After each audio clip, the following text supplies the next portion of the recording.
Greetings from Gpac software. Gpac standard এডিশনে কিভাবে একটি স্টক ট্রান্সফার ভয়েড ক্রিয়েট করবেন সেই প্রসেসটি দেখাবো। স্টক মডিউলে গিয়ে গুডস ট্রান্সফার ভয়েড এই পেজটি ওপেন করছি। ধরুন আপনার কোম্পানির এক ওয়্যারহাউস বা শোরুম থেকে অন্য আরেকটি শোরুমে প্রোডাক্ট ট্রান্সফার করতে চাচ্ছেন এবং সেই ট্রান্সফার জন্য গুড ট্রান্সফার আউট এই পেজের মাধ্যমে একটি ট্রান্সফার ইনভয়েস ক্রিয়েট করেছেন। প্রোডাক্টগুলো ট্রান্সপোর্টেশনে আসার সময় পুরোপুরি ড্যামেজ হয়ে গিয়েছে। এখন আপনি চাচ্ছেন ইনভেন্টরিকে সঠিকভাবে আপডেট করার জন্য ওই স্টক ট্রান্সফার ইনভয়েসটি ভয়েড করতে। এক্ষেত্রে আপনি স্টক ট্রান্সফার ভয়েড পেজটি ব্যবহার করতে পারেন। জিপ্যাক স্ট্যান্ডার্ড এডিশনের এটি সম্পূর্ণ একটি নিউ এডিশন। এই পেজে আপনাকে কোনো ডেটা এন্ট্রির প্রয়োজন হবে না।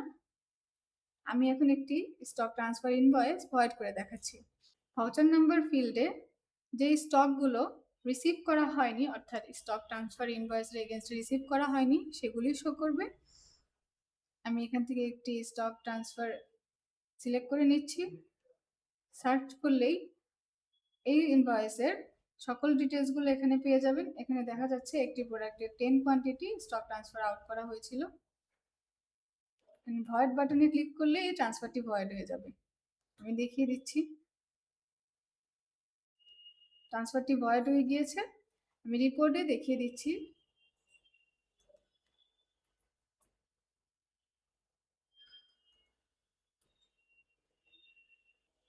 দেখুন এই ট্রান্সফারটি আউট এবং ইন কোয়ান্টিটি 0 হয়ে গেছে, অর্থাৎ ব্যালেন্সড হয়ে গিয়েছে। তার সাথে এই প্রোডাক্টটির স্টকও আপডেট হয়ে গিয়েছে। এভাবেই খুব সহজেই আপনি একটি স্টক ট্রান্সফার ইনভয়েস ভয়েড করতে পারবেন। কিভাবে ওয়্যারহাউস থেকে শোরুমে স্টক ট্রান্সফার করবেন এবং স্টক ট্রান্সফার রিসিভ করবেন সেই রিলেটেড ভিডিও ডেসক্রিপশনে পেয়ে যাবেন। আশা করি ভিডিওটি আপনাদের জন্য হেল্পফুল হয়েছে।